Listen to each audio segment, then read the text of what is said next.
नमस्कार दोस्तों, Indian civil servant के यूट्यूब चैनल पर आप सभी का स्वागत है। आज की वीडियो में हम लोग यूपीएससी प्रीलिम्स 2015 का क्वेश्चन पेपर देखेंगे और इसमें हम लोग यूपीएससी प्रीलिम्स 2015 का जीएस पेपर देखेंगे, सीसेट को नहीं देखेंगे, ठीक ना। इससे पहले जो हमने वो आपको 2014 तक कंप्लीट करवा दिया और अब जो सो हम 2015 का पेपर उठा रहे हैं। तो अगर आपने पहले वाला पेपर नहीं देखा होगा तो आप जो सो उसको चेक कर सकते हैं। आपको प्लेलिस्ट में उसका लिंक मिल जाएगा वीडियो का, आप वहां से जाकर देख सकते हैं। तो चलिए आज हम जो सो 2015 का यूपीएससी प्रीलिम्स जीएस पेपर देखते हैं।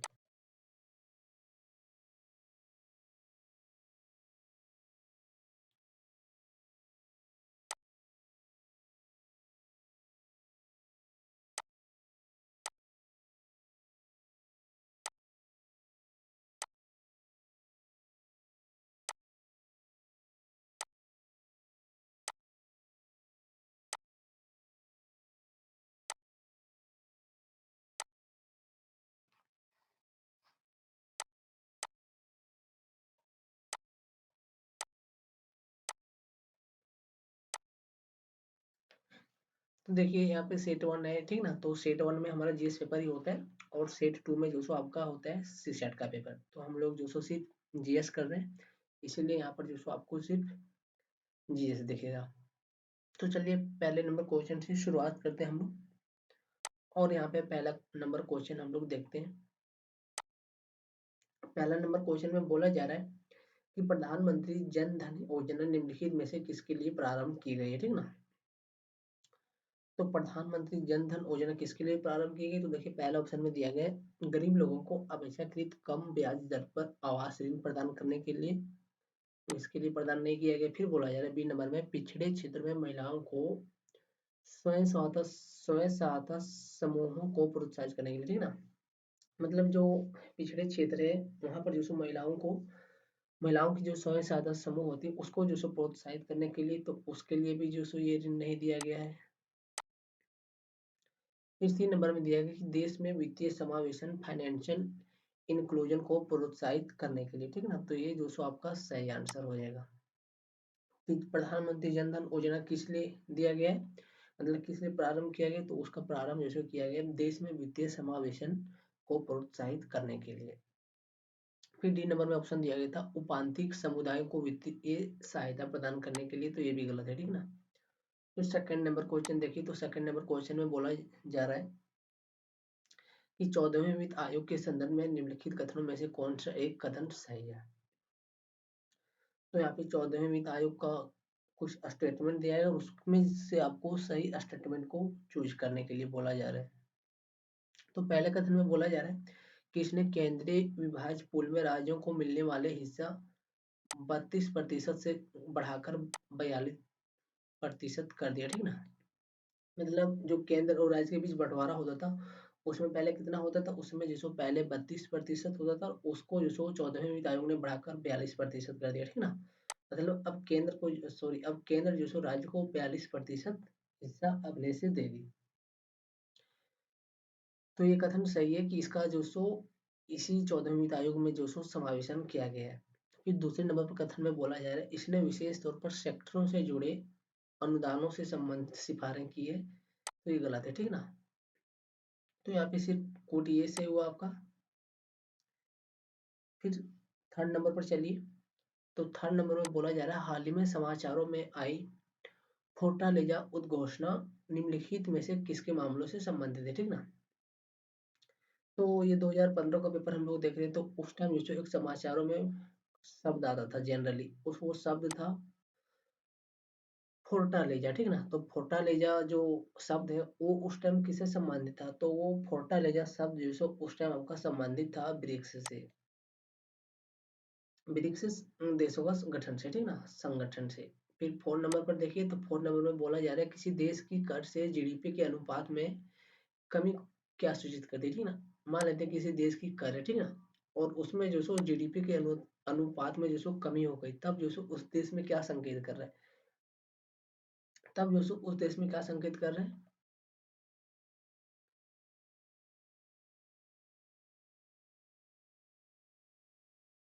तो पहले नंबर कथन पर दिया गया आर्थिक वृद्धि दर धीमा हो जाना, ठीक है ना। अगर जीडीपी आपका कम हो गया तब क्या हुआ कि आर्थिक वृद्धि दर जो सो आपका धीमा हो गया, ये कथन यहाँ पे सही दिया गया। फिर बोला जा रहा है राष्ट्रीय आय का कम, तो ये गलत है। यहाँ पे सिर्फ पहला कथन ही सही है, तो इसीलिए जो सो यहाँ पे आपका सही हो जाता है कोटी। फिर 5 नंबर पर चलिए, तो 5 नंबर में बोला जा रहा है उष्णकटिबंधीय यानी ट्रॉपिकल, जो ट्रॉपिकल वन होता है, फॉरेस्ट होता है, उसमें जो सो अक्षांशों में दक्षिणी अटलांटिक और दक्षिण पूर्व प्रशांत क्षेत्रों में चक्रवात उत्पन्न नहीं होता। इसका क्या कारण है, तो क्या बोला जाए कि जो दक्षिणी अक्षांश में दक्षिणी अटलांटिक और दक्षिणी पूर्वी प्रशांत क्षेत्र होता है, उसमें जो सो चक्रवात जो सो उत्पन्न नहीं होता, तो उसका क्या कारण हो सकता है। तो उसका कारण हो सकता है कि पहले में दिया गया है कि समुद्री पृष्ठों के ताप निम्न होते हैं, ठीक है ना, तो ये गलत है। फिर बी नंबर में बोला जा रहा है अंत उष्णकटिबंधीय अभिसारी क्षेत्र यानी इंटर ट्रॉपिकल कन्वर्जन जोन बिरले होते हैं, ठीक है ना, मतलब विरल होते हैं।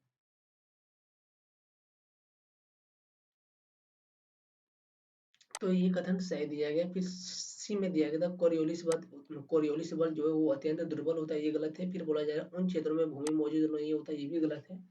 तो आपका सही आंसर यहाँ पर यही है कि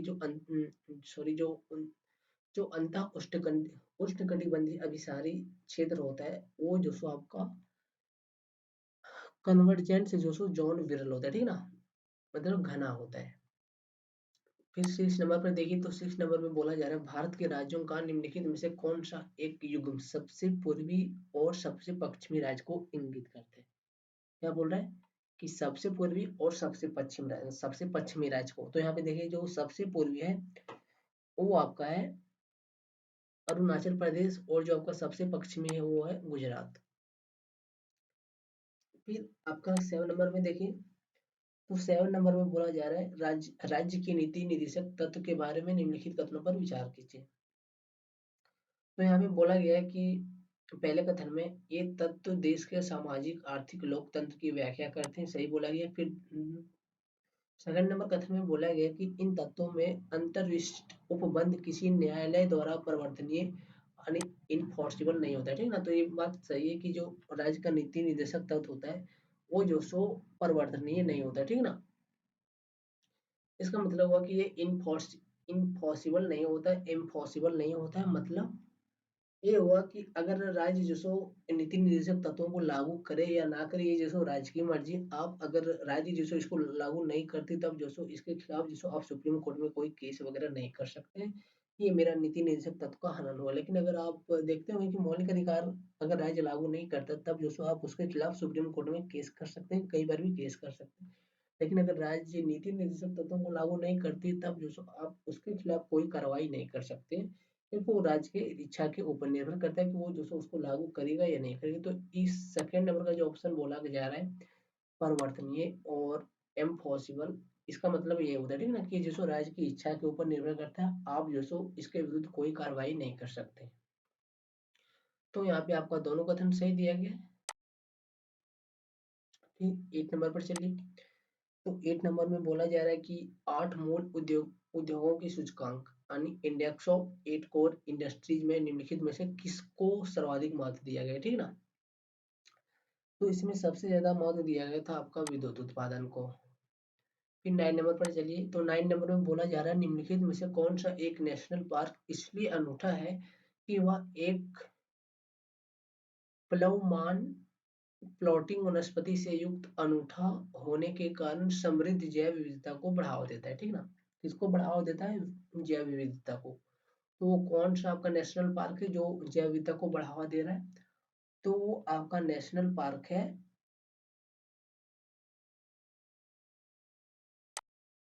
केबुल लामजाओ नेशनल पार्क, ठीक है ना। ये दोस्तों आपका जैव विविधता को बढ़ावा देने का कार्य करता है।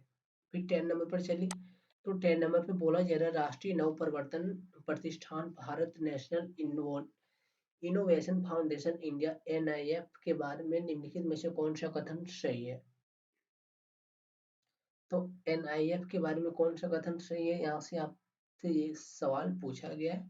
तो पहले ऑप्शन में दिया गया कि एनआईएफ केंद्रीय सरकार के अधीन विज्ञान और प्रौद्योगिकी विभाग की एक स्वायत्त संस्था है, ठीक है ना, आज रखना स्वायत्त संस्था है और ये जिसको केंद्रीय सरकार की है। फिर सेकंड नंबर में बोला जा रहा है कि एनआईएफ अत्यंत उन्नत विदेशी वैज्ञानिक संस्थाओं के सहयोग से भारत की प्रमुख वैज्ञानिक संस्थाओं में अत्यंत उन्नत वैज्ञानिक अनुसंधान को मजबूत करने की एक पहल है। गलत बात है, सिर्फ पहला कथन आपका जो सही है, तो कोट ये यहाँ पे आपका सही हो गया। फिर 11 नंबर पे चलिए, तो 11 नंबर पे बोला जा रहा है कि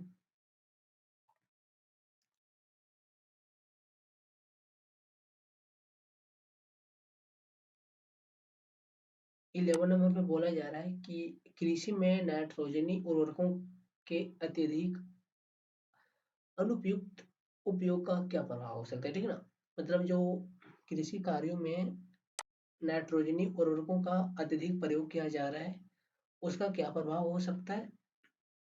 तो पहले नंबर पर कथन दिया गया कि नाइट्रोजन यौगीकरण सूक्ष्म जीवों का मिट्टी में प्रचुरोध प्रचुरोध हवन हो सकता है, ठीक है ना, मतलब बोल रहा है कि जो नाइट्रोजन है उसके यौगीकरण से, ठीक है ना, उसके यौगीकरण से जो सूक्ष्म जीव है उसका जो सो मिट्टी में प्रचुरोध भवन हो सकता है, मतलब उसका जो सो प्रचुरता हो सकता है, मतलब मिट्टी में उसकी संख्या बढ़ सकती है, प्रचुरता बढ़ सकती है, तो ये कथन गलत है।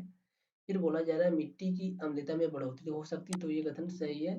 फिर थर्ड नंबर पर बोला जा रहा है भौम जल में नाइट्रोजन का निलाक्षण हो सकता है, ठीक है ना, जो पृथ्वी के अंदर आपका जल है उसमें जो सो आपका नाइट्रोजन का मिश्रण हो सकता है, निलाक्षण हो सकता है, लीचिंग हो सकता है, तो ये दोनों कथन सही है, 2 और 3 नंबर, तो इसीलिए आपका यहाँ पे सही हो जाएगा कोट से। फिर 12 नंबर पर चलिए, तो 12 नंबर पर बोला जा रहा है कि प्रकृति एवं प्राकृतिक संसाधनों के संरक्षण के लिए अंतरराष्ट्रीय संघ international union for nature and natural resources IUCN तथा वन्य प्राणी जात एवं वनस्पति जात की संकटापन स्पीशीज के अंतरराष्ट्रीय व्यापार पर convention of international trade in endangered species of wild wild fauna and in flora cities के संदर्भ में निम्नलिखित कथनों में कौन सा सही, ठीक है ना, किसके किसके संदर्भ में, IUCN और सिटीज। तो देखिए यहाँ पे क्या क्या आपसे पूछा जा रहा है।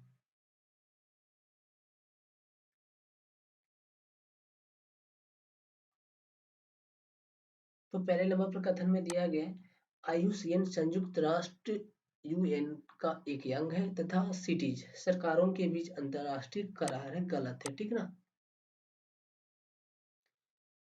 फिर सेकंड नंबर पर बोला जा रहा है IUCN प्राकृतिक पर्यावरण के बेहतर प्रबंधन के लिए विश्व भर में हजारों क्षेत्र परियोजनाएं चलाती, तो ये सही है कि जो आपका IUCN है वो जो प्राकृतिक पर्यावरण की संरक्षण के लिए बेहतर प्रबंधन के लिए विश्व भर में, ठीक ना, याद रखना है कि ये किसी खास देश में किसी खास राज्य में या फिर किसी खास क्षेत्र में कार्यक्रम अपना नहीं चलाता, ये जो अपना कार्यक्रम विश्व भर में चलाता है और इसमें जो आपका हजारों क्षेत्र और परियोजना जो ये चलाता है, तो सही बात है। फिर थर्ड नंबर में बोला जा रहा है जो आपका सिटीज है, ठीक ना, सिटी जो उन राज्यों पर वैध रूप से आबाद कर है, क्या चीज है, आबाद कर है, जो इसमें शामिल हुए हैं लेकिन यह कन्वेंशन राष्ट्रीय विधियों का स्थान नहीं लेता, ठीक ना, तो ये कथन आपका भी सही है कि ये जो एक प्रकार का आबाद कर है जो आपको देना ही पड़ेगा। तो यहाँ पे 2 नंबर और 3 नंबर सही हो जाता है आपका। 13 नंबर पर चलिए, तो 13 नंबर में बोला जा रहा है कि गन्ने की उचित एवं लाभप्रद कीमत FRP को निम्नलिखित में से कौन सा अनुमोदित करती है।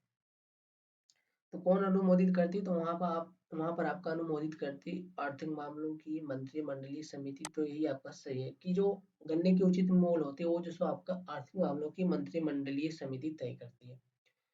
फिर 14 नंबर पर है कि विषुवतीय प्रतिधाराओं इक्वेटोरियल काउंटर करंट के पूर्वभिमुख प्रवाह की व्याख्या किससे होती है, ठीक ना, जो विषुवतीय प्रतिधाराओं है, जो प्रतिधारा है उसकी जो पूर्वभिमुख प्रवाह है उसकी व्याख्या किससे होती, तो उसकी व्याख्या आपसे होती है पृथ्वी का अपने अक्ष पर घूर्णन से नहीं, दो विषुवतीय धाराओं का अभिसरण से, कन्वर्जेंस से। तो ये आपका सही है कि दो विषुवतीय धारा है उसकी जो कन्वर्जेंस है उसके कारण जो सो यहाँ पे पूर्वाभिमुख प्रवाह की व्याख्या होती है। फिर 15 नंबर पर चलिए तो 15 नंबर पर बोला जा रहा है निम्नलिखितों पर विचार कीजिए। इधर दिया गया तीर्थ स्थान और इधर दिया गया उसका अवस्थिति। तो श्रीशैलम कहाँ है? नल्ला मल्ला की पहाड़ी पर, सही दिया गया। फिर बोला जा रहा है ओंकारेश्वर, तो ये आपका सतमाला पहाड़ी पर दिया गया, गलत है। फिर बोला गया पुष्कर, तो एक भी गलत दिया गया है, तो यहाँ पर आपका सिर्फ कथन 1 सही है। फिर 60 नंबर पर चलिए और 60 नंबर में बोला जा रहा है रॉलेट सत्याग्रह के संदर्भ में निम्नलिखित में से कौन सा कथन सही, ठीक है। जो रॉलेट सत्याग्रह हुआ था उससे संबंधित यहाँ पे आपसे प्रश्न पूछा गया है। तो देखिए यहाँ पे कौन कौन सा कथन सही है। जो बोला जा रहा है पहले कथन में रॉलेट अधिनियम सेड मिशन कमेटी की सिफारिश पर आधारित था, तो ये सही बोला गया है। फिर बोला जा रहा है कि रॉलेट सत्याग्रह में गांधी जी ने होम रूल लीग का उपयोग करने का प्रयास किया था, ये भी सही। फिर बोला जा रहा है रोलेट सत्याग्रह के साथ साथ हुए, ठीक है ना। तो ये कथन गलत है कि जो रोलेट है वो जिसको सत्याग्रह के साथ साथ हुआ है, तो ये गलत है। तो यहाँ पे आपका दो कथन सही हुआ, तो इस तरह से आपका कूट भी जो सो सही हो जाता है। फिर 70 नंबर पर चलिए तो 70 नंबर में बोला जा रहा है निम्नलिखित में से किनके इबोला विषाणु के प्रकोप के लिए हाल ही में समाचारों में बार बार उल्लेख हो, ठीक है ना। तो जो इबोला है वो जो सो इबोला विषाणु है वो जो सो किस विषाणु के प्रकोप के लिए भी समाचारों में उल्लेख रहा था उस टाइम। तो वो जो सो आपका वो जो उस टाइम आपका इबोला वायरस था वो जो सो उस टाइम आपका था गिनी सिएरा लियोनी न्यू गिनी, ठीक ना, इस वायरस के लिए। फिर आपका 80 नंबर पर है तो 80 नंबर में क्या बोला जा रहा है, इसमें बोला जा रहा है ईंधन के रूप में कोयले का उपयोग करने वाली शक्ति संयंत्रों से पर्याप्त फ्लाई एश के संदर्भ में निम्नलिखित कथनों में से कौन सा सही है। जो ईंधन के रूप में आपका कोयला प्रयोग होता है और उसमें जो शक्ति संयंत्र है उसमें जो पर्याप्त होता है फ्लाई एश, ठीक ना। तो फ्लाई एश के संदर्भ में कौन सा कथन सही है।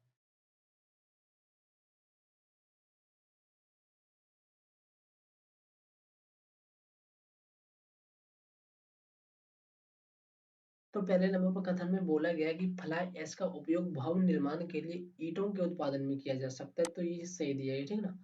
जो फ्लाई ऐश होता है उसका उपयोग उसको भवन निर्माण के लिए किसके रूप में किया जा सकता है, ईंट के उत्पादन में। फिर सेकंड नंबर में बोला जा रहा है फ्लाई ऐश का उपयोग कंक्रीट के कुछ पोर्टलैंड सीमेंट अंश के स्थानपन, ठीक ना, स्थानपन यानी रिप्लेसमेंट के रूप में भी किया जा सकता है, तो ये भी सही दिया गया। फिर बोला गया कि फ्लाई ऐश केवल सिलिकॉन डाइऑक्साइड तथा कैल्शियम डाइऑक्साइड से बना होता है और इसमें कोई विषाक्त नहीं होता है, गलत है, ठीक है ना। इसमें जैसे विषाक्त का अंश होता है, मतलब जहर का भी अंश होता है। तो 1 और 2 सही हो गया, यानी कथन ये आपका सही हो जाता है। फिर 19 नंबर पर चलिए तो 19 नंबर में बोला जा रहा है भारत में पाए जाने वाले स्तनधारी डियंग डियंगोंग के संदर्भ में निम्नलिखित कथनों में से कौन सा सही है। तो पहला कथन दिया गया कि यह एक शाकाहारी समुद्री जानवर है, सही। फिर बोला जा रहा है कि यह भारत के पूरे समुद्र तट के साथ साथ पाया जाता है, तो गलत है, पूरे समुद्र तट के साथ साथ नहीं पाया जाता। फिर बोला जा रहा है इसे वन्यजीव संरक्षण अधिनियम 1972 की अनुसूची 1 के तहत विधिक संरक्षण दिया गया, कानूनी संरक्षण दिया गया, तो ये भी सही है। तो यहाँ पे आपका कोटेज सही हो गया। फिर 20 नंबर पर चलिए तो 20 नंबर में बोला जा रहा है निम्नलिखित में से कौन सा भारत में उपनिवेशवाद का आर्थिक आलोचक था, ठीक ना।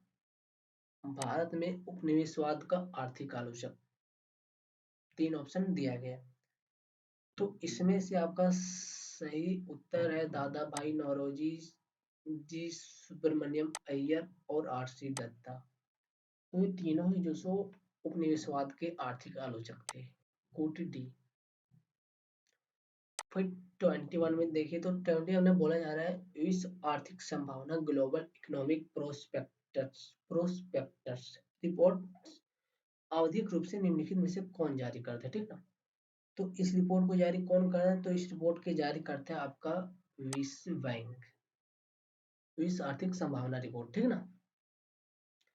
फिर 22 नंबर पर, तो 22 नंबर में बोला जा रहा है कि जब भारतीय रिजर्व बैंक सांविधिक नकदी अनुपात को 50 आधार अंक कम कर देता है तो निम्नलिखित में से क्या होने की संभावना होती है, ठीक है ना। जब स्टेट बैंक ऑफ इंडिया जो है वो सांविधिक नकदी अनुपात को जो सो 50 आधार अंक से कम कर देता है तो उसका मतलब क्या होता है या फिर उसकी संभावनाएं क्या होती है।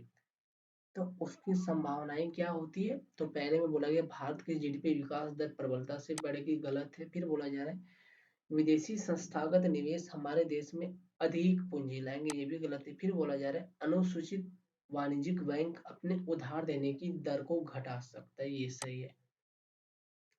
कि जो अनुसूचित वाणिज्यिक बैंक होता है वो जो सो उधार देने की दर को जो सो घटा देगा, ठीक है ना, मतलब ऋण की दर को घटा देगा। और ये भी गलत है कि इससे बैंकिंग व्यवस्था की नकदी में प्रबलता से कमी आ जा सकती है। फिर 23 नंबर पर देखिए, तो 23 नंबर में बोला जा रहा है कि स्वास्थ्य क्षेत्र में नैनो टेक्नोलॉजी के उपयोग के संदर्भ में निम्नलिखित कथनों में से कौन सा कथन सही है।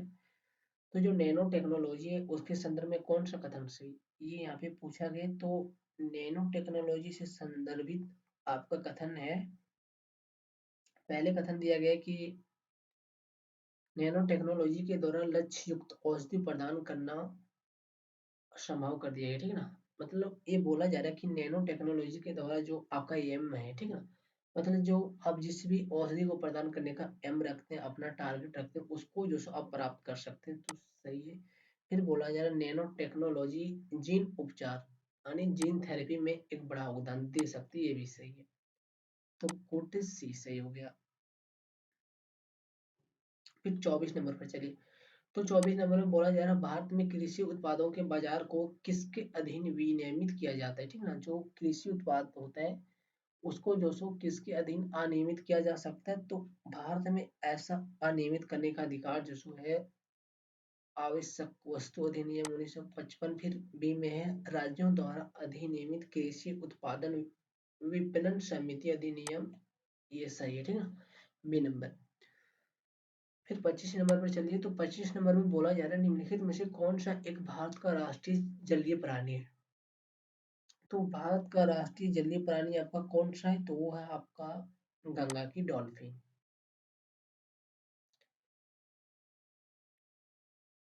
फिर 26 नंबर पर देखिए, तो 26 नंबर में क्या बोला गया कि कांग्रेस सोशलिस्ट पार्टी के संदर्भ में निम्नलिखित कथनों पर विचार कीजिए। तो कांग्रेस सोशलिस्ट पार्टी है उससे संबंधित यहाँ पे प्रश्न है। तो पहले नंबर पर कथन पर बोला गया कि इसने ब्रिटिश माल के बहिष्कार और करों के अपवंचन की वकालत की, गलत है। फिर सेकंड नंबर में बोला जा रहा है यह सर्वहारा वर्ग का अधिनायक तत्व स्थापित करना चाहती थी, ये भी गलत है। फिर बोला गया कि इसने अल्पसंख्यकों तथा दलित वर्गों के लिए पृथक निर्वाचन क्षेत्र की भी वकालत की, ये भी गलत है। इसने ऐसा कोई भी काम नहीं किया, तो यहाँ पे आपका कोट डी से हो जाएगा। फिर 27 नंबर पर चलिए, तो 27 नंबर में बोला जा रहा है कि निम्नलिखित कथनों पर विचार कीजिए। अब यहाँ पे पहला कथन दिया गया है, बोला जा रहा है राज्यसभा में धन विधेयक को या तो अस्वीकार करने या संशोधित करने की कोई शक्ति निहित नहीं है, ये सही है, ठीक है। कि जो राज्यसभा है वो जो सो आपको धन धन विधेयक को अस्वीकार भी नहीं कर सकती है और उसको संशोधित भी नहीं कर सकती, तो सही कथन दिया गया। फिर आप सेकंड नंबर ऑप्शन पर चलिए, तो यहाँ पे बोला जा रहा है कि राज्यसभा जो है वो अनुदानों की मांगों पर मतदान नहीं कर सकती, ठीक ना। जो अनुदान का मांग किया जाता है, ठीक ना, जब कोई कोई जब कोई चीज के लिए पैसा लिया जाता है तो उसकी पूर्ति उस पैसे से नहीं हो पाती, तब जो सो उसको उस काम को पूरा करने के लिए पुनः अनुदान मांगा जाता है। और उस अनुदान को जो मांगा जाता है तो उसमें जो सो राज्यसभा जो सो उस अनुदान में अपना मतदान नहीं कर सकती। ठीक ना। तो यहाँ पे आपका ये भी कथन जो सो सही हो जाता है कि राज्यसभा जो सो उस अनुदान में अपना मतदान नहीं कर सकती क्योंकि उसको ऐसा राइट नहीं दिया गया। फिर थर्ड नंबर में बोला जा रहा है राज्यसभा में वार्षिक वित्तीय विवरण पर चर्चा नहीं हो सकती, तो ये गलत है, ठीक है ना। जो राज्यसभा है उसमें जो सो वार्षिक वित्तीय विवरण पर चर्चा हो सकती है। वार्षिक वित्तीय विवरण का मतलब हुआ बजट पर, ठीक ना। वार्षिक बजट पर चर्चा हो सकती है, ये उसका राइट है। तो यहाँ पे 1 और 2 सही हो गया। फिर 28 नंबर पर चलिए, तो 28 नंबर में बोला जा रहा है भारत सरकार अधिनियम 1919 ने निम्नलिखित में से किसको स्पष्ट रूप से परिभाषित किया है, ठीक ना। जो भारत सरकार अधिनियम 1919 है उसने जो किसको परिभाषित किया था, तो उसने आपका परिभाषित किया था न्यायपालिका एवं विधायिका के बीच शक्ति का पृथक्करण, केंद्रीय एवं प्रांतीय सरकारों की अधिकारिता के बीच, तो इसको जो परिभाषित किया था, ठीक ना। फिर सी नंबर का भी ऑप्शन देख लिया, बोला जा रहा है भारत के secretary of state and viceroy की शक्तियों में उपयुक्त में से कोई नहीं। फिर 29 नंबर पर चलिए, तो 29 नंबर में बोला जा रहा है निम्नलिखित में से कौन से औद्योगिक कर्मकारों के लिए उपभोक्ता कीमत सूचकांक consumer price index number for industrial workers निकालता है, ठीक ना। तो ये जो आपका उपभोक्ता कीमत सूचकांक है वो जो सो कौन निकालता है, तो वो जो सो आपका निकालने का कार्य करती है श्रम ब्यूरो। फिर 30 नंबर पर चलिए, तो 30 नंबर में बोला जा रहा है कि आधुनिक वैज्ञानिक अनुसंधान के संदर्भ में हाल ही में समाचारों में आए दक्षिणी ध्रुव पर स्थित एक कण सूचकांक पार्टिकल डिटेक्टर आइस क्यूब के बारे में निम्नलिखित कथनों पर विचार कीजिए। आइस क्यूब के बारे में विचार करना है। तो यहाँ पे पहला कथन दिया गया कि यह विश्व का सबसे बड़ा बर्फ में एक घना सॉरी यह विश्व का सबसे बड़ा बर्फ में एक घन किलोमीटर घेरे वाले न्यूट्रॉन संसूचक यानी न्यूट्रिनो डिटेक्टर है, सही दिया गया। फिर बोला जा रहा है यह डार्क मैटर की खोज के लिए बनी शक्तिशाली दूरबीन है, ठीक ना, डार्क मैटर के लिए। फिर बोला जा रहा है यह बर्फ में गहराई में दबा हुआ है, ये भी सही है। तो तीनों कथन आपका यहाँ पे सही है, तो पुट डी सही हो गया। फिर 31 पर चली, तो 31 में बोला जा रहा है agri agreement on agriculture agreement on the application of sanitary and phytosanitary measures और पीस क्लॉज शब्द प्रायः समाचारों में किसके मामले में आती है, ठीक ना। जो आपका एग्रीमेंट वन एग्रीकल्चर है, फिर है आपका agreement one the application of sanitary of phytosanitary measures. ये शब्द जो सो किस संदर्भ में आता है, तो ये शब्द आता है आपका खाद्य संस्कृति जलवायु परिवर्तन पर संयुक्त राष्ट्र का रूपरेखा सम्मेलन विश्व व्यापार संगठन, ठीक ना। तो ये आपका सही आंसर है। फिर 32 नंबर पर चलिए, तो 32 नंबर में बोला जा रहा है कि निकट क्षेत्र संचार एनएफसी प्रौद्योगिकी के संदर्भ में निम्नलिखित कथनों में से कौन सा कथन सही है, तो यहाँ पे आपका 3 कथन दिया गया है। पहले में दिया गया यह एक संपर्क रहित संचार प्रौद्योगिकी है जो विद्युत चुम्बकीय रेडियो क्षेत्रों का उपयोग करती है, ठीक ना। तो ये सही दिया है कि यह जो संपर्क रहित है और ये जो विद्युत चुम्बकीय रेडियो का उपयोग करती है। फिर सेकंड नंबर में बोला गया है एनएफसी उन उक्तियों द्वारा उपयोग के लिए अभिकल्पित किया गया जो एक दूसरे से 1 मीटर की दूरी पर भी हो सकती है, गलत है। फिर बोला गया है थर्ड में कि संवेदनशील सूचना भेजते समय एनएफसी कोडीकरण का उपयोग कर सकते हैं, तो ये भी सही है। तो यहाँ पे आपका 1 और 2 सही है, तो सॉरी 1 और 3 सही है, तो आपका स्कूट सी सही है। फिर 33 नंबर पर चलिए, तो 33 नंबर पर बोला जा रहा है गोलन हाइट्स के नाम से जाने वाला क्षेत्र, ठीक है ना, जो गोलन हाइट है जाने वाला क्षेत्र निम्नलिखित में से किससे संबंधित घटनाओं के संदर्भ में अदा कदा समाचार में आता है, ठीक ना, मतलब रेगुलर जो ये समाचार में आता है गोलन हाइट्स। तो किससे संबंधित, तो आपका संबंधित है मध्य पूर्व, मिडिल ईस्ट से।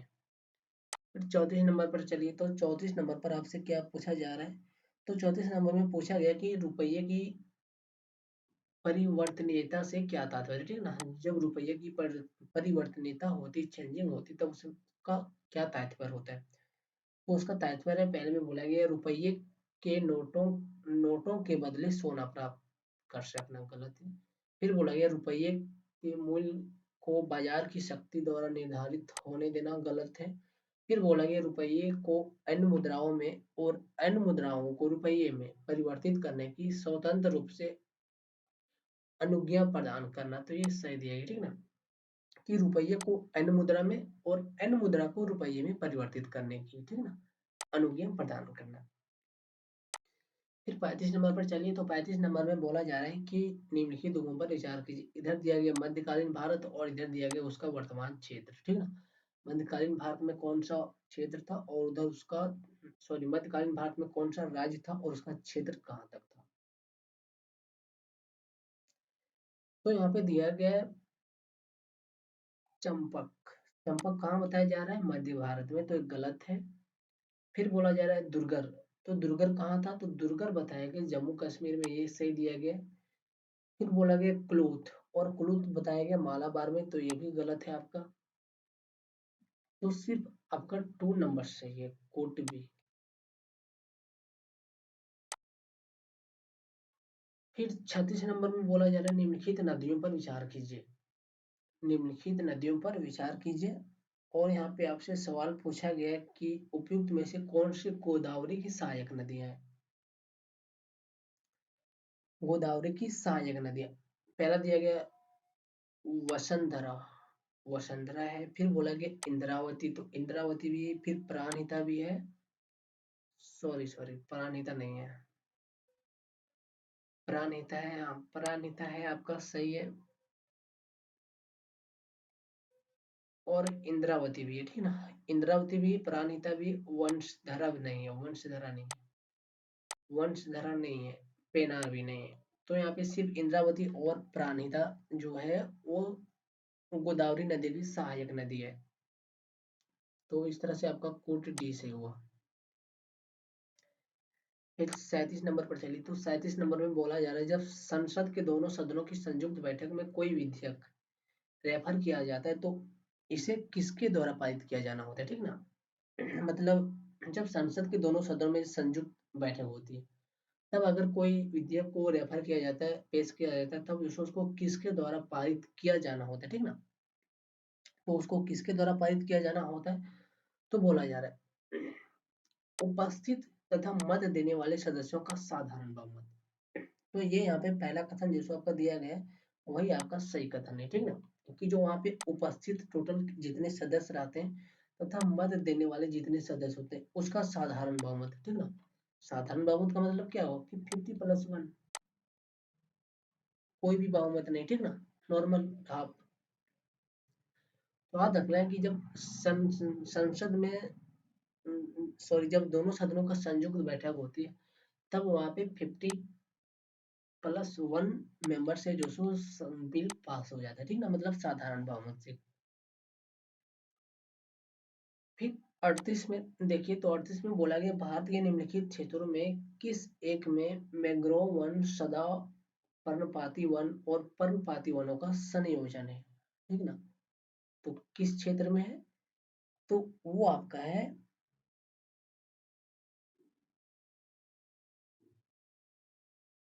अंडमान और निकोबार द्वीप समूह में, ठीक ना, क्योंकि वहीं पर जो सो आपको विविधता देखने को मिल सकती है ज्यादा। फिर 39 नंबर पर चलिए, तो 39 नंबर में बोला जा रहा है कि निम्नलिखित राज्यों में किनका संबंध बुद्ध के जीवन से था, ठीक ना, यहाँ पे 4 राज्य दिए गए और उनमें से पूछा जा रहा है किस राज्य से बुद्ध का संबंध था। तो इसमें से आपका बुद्ध का संबंध जो सो कौशल से और मगध से था, अवंती और गांधार से नहीं है। 40 नंबर पर चलिए, तो 40 नंबर में बोला जा रहा है निम्नलिखित में से कौन सा एक ओजोन का अपक्षय करने वाले पदार्थों के प्रयोग पर नियंत्रण करने और उन्हें चरणबद्ध रूप से प्रयोग बाह्य करने फेजिंग आउट के मुद्दे से संबंध है। तो ये जो फेजिंग आउट का मुद्दा होता है वो जो सो किससे संबंधित है ओजोन में, तो ये जो सो आपका संबंधित है मॉन्ट्रियल प्रोटोकॉल से। फिर 41 नंबर पर देखिए, तो 41 नंबर में बोला जा रहा है निम्नलिखित पर विचार कीजिए, ठीक ना। और यहाँ पे बोला गया है कि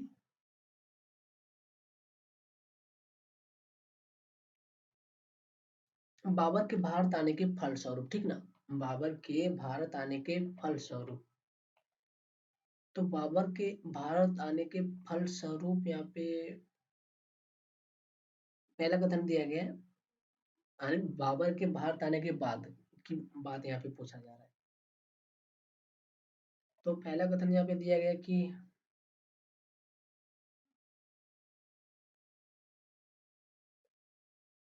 उपमहाद्वीप में बारूद के उपयोग की शुरुआत हुई।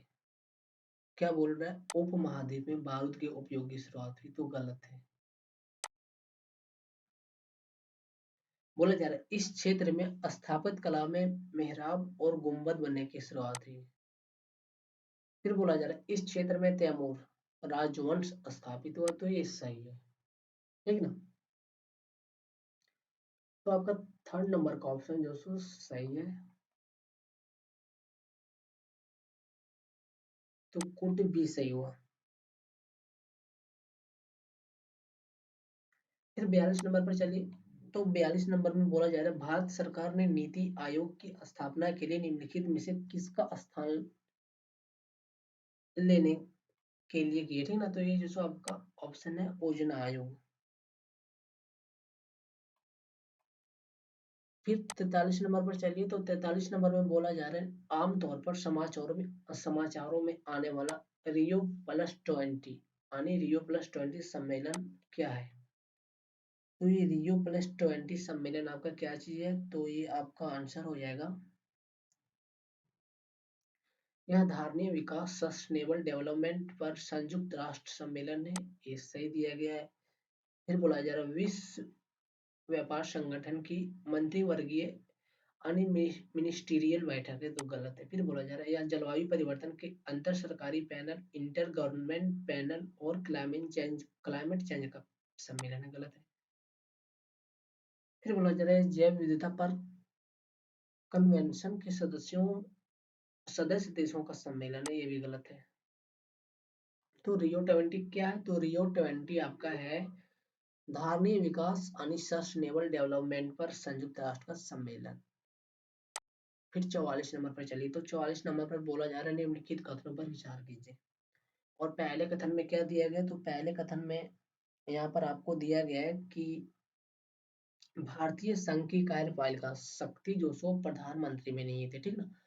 जो भारतीय संघ की कार्यपालिका की शक्ति है वो किसमें नहीं थे, प्रधानमंत्री में, तो गलत है। फिर बोला गया प्रधानमंत्री सिविल सेवा बोर्ड का पदेन अध्यक्ष होता है, तो ये भी गलत है, ठीक है ना। दोनों कथन यहाँ पे गलत दिया गया। सिविल सेवा का मतलब हो गया कि वही यूपीएससी का चेयरपर्सन होता है, तो उसका अलग ही होता है, ठीक ना। यूपीएससी का वो अलग ही मेंबर है, उसमें जो सारे अलग होते हैं। फिर बोला जा रहा है भारतीय संघ की कार्यपालिका, ठीक ना, तो कार्यपालिका की शक्ति किसमें निहित होती है, तो यहाँ पे बोला गया प्रधानमंत्री में, ठीक ना, तो ये गलत है, वो निहित होती है राष्ट्रपति में। तो यहाँ पे दोनों कथन गलत हो गया, तो कोट डी सही हो गया। फिर 45 नंबर पर चलिए, तो 45 नंबर पर बोला गया है कि गोल्डीलॉक्स जोन, ठीक ना, जो गोल्डीलॉक्स जोन होता है शब्द निम्नलिखित में से किसके संदर्भ में अक्सर समाचार में देखा जाता है। तो गोल्डीलॉक्स शब्द किसके संदर्भ में रहता है, तो गोल्डीलॉक्स शब्द रहता है भूपृष्ठ के ऊपर वासयुग मंडल की सीमा। फिर बोला गया पृथ्वी के अंदर का वह क्षेत्र जिसमें सेल गैस उपलब्ध है। फिर बोला गया ब्रह्म अंतरिक्ष में पृथ्वी जैसे ग्रहों की खोज, ठीक है ना, क्या बोला जा रहा है ब्रह्म अंतरिक्ष में, सॉरी बाह्य अंतरिक्ष में पृथ्वी जैसे ग्रहों की खोज, तो ये सही है। जो गोल्डीलॉक्स जोन है वो जो सो आपका रहता है बाह्य अंतरिक्ष में पृथ्वी जैसे ग्रहों की खोज से संबंधित। फिर डी में दिया गया था मूल्यवान धातुओं की खोज युक्त उल्का पिंड। फिर 46 नंबर पर चलिए। तो यहाँ पे 46 नंबर में आपसे बोला जा रहा है कि निम्नलिखित में से किसने अप्रैल 1930 में नमक कानून तोड़ने के लिए तंजौर तट पर एक अभियान संगठित किया था? तो ये किसने किया था 1930 में? गांधी जी ने किया था, ये तो सबको पता है, ठीक ना। लेकिन ये कथन यहाँ पे गांधी जी से संबंधित नहीं है, क्योंकि यहाँ पे बोला गया तंजौर तट पर। तो यहाँ पे जो शब्द है, ये कथन है, ये कथन आपका बोला जा रहा है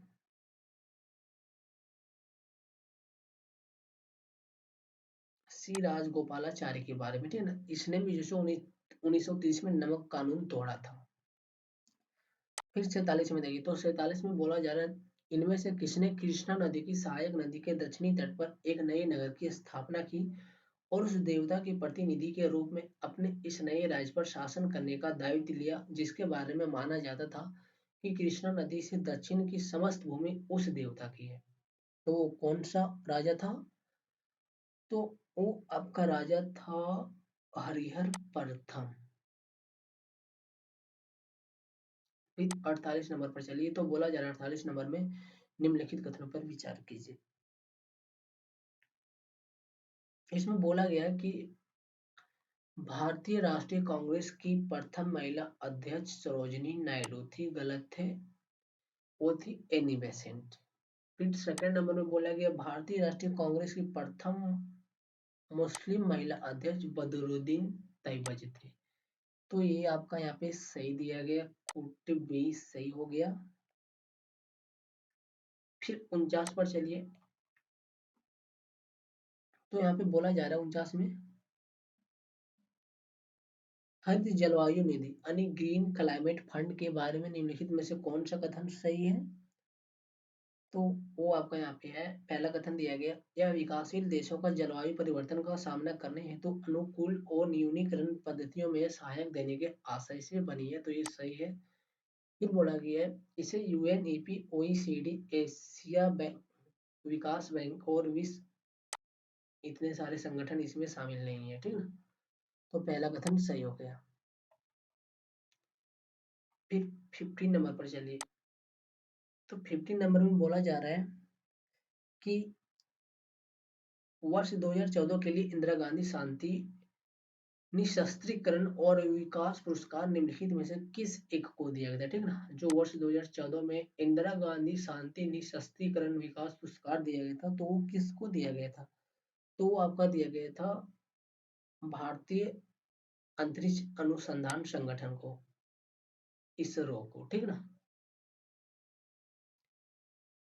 तो आज की वीडियो में हम लोग इसको यहीं तक रखेंगे, ठीक ना, क्योंकि वीडियो लॉन्ग हो जाएगी। तो अब बाकी के पार्ट को मतलब 50 टू 100 उसको जो हम नेक्स्ट पार्ट में कवर करेंगे। तो आज की वीडियो में यहीं तक, मिलेंगे हम फिर नेक्स्ट पार्ट में, तब तक के लिए आप सभी को जय हिंद।